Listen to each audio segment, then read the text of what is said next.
Dan Celia.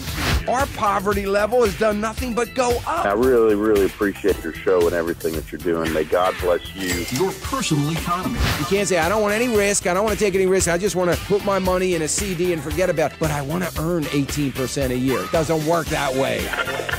Conservative talk radio you can count on. Once again, Steve Forbes. Hey, Steve, how are you? Dan, good to be with you. Financial Issues with Dan Celia. Hi, Dan. I just want you to know how much I really appreciate the passion that you have. Aligning reality with truth. And I've got Congresswoman Bachman with us right now. So I just want to thank you. I want to thank your listeners. We need to save America and keep it intact for our children and grandchildren.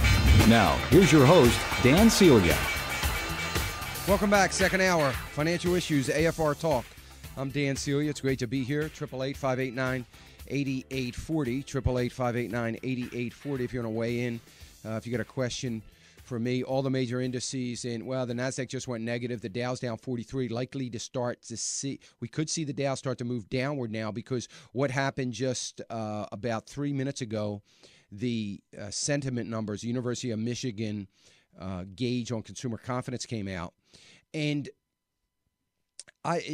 those of you that listen to me all the time, every time I have been giving out for the last 3 months the consumer confidence numbers, you unfortunately have had to sit and listen to me whine about the numbers because I said, this is crazy. Who are these people they're surveying and everything? And you know, I'm traveling all around the country. We're doing town hall meetings around the country. We're doing seminars and visiting people and on and on and on. And I know, look, I know my audience is not a huge cross-section of the entire country. My audience is primarily conservative Christians or conservatives. And, you know, we are a segment of the population in America. So I know that there have been organizations that use my polling numbers that come off of my website. And I've given them permission to just go and use them. I don't have a problem with it. But understand that those that are taking that poll are pretty much like-minded people.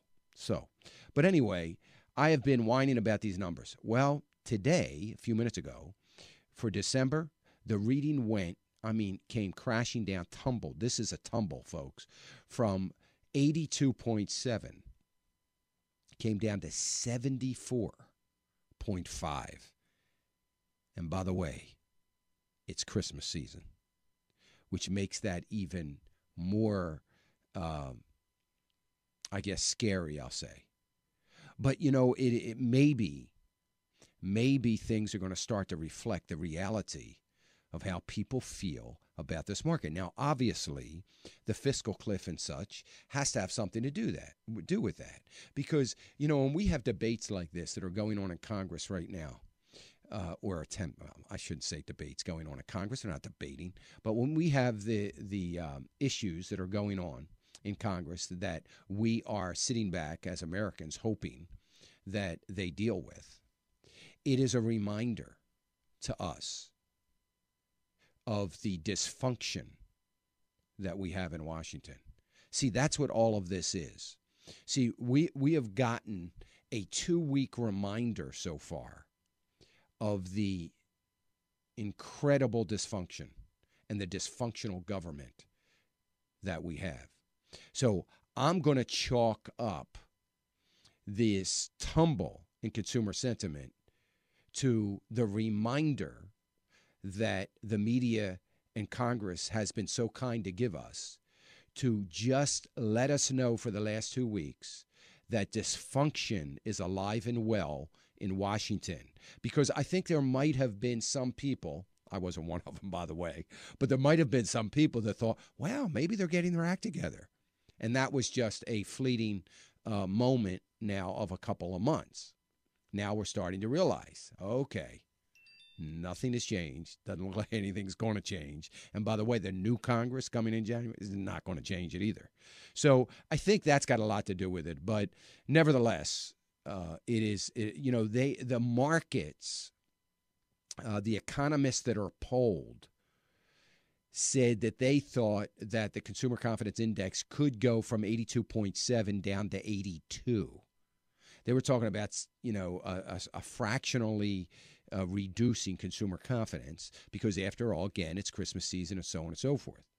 But nobody was expecting this kind of tumble. So that might put a little bit of a damper on the false positive that is going on in the markets as a result of the job numbers.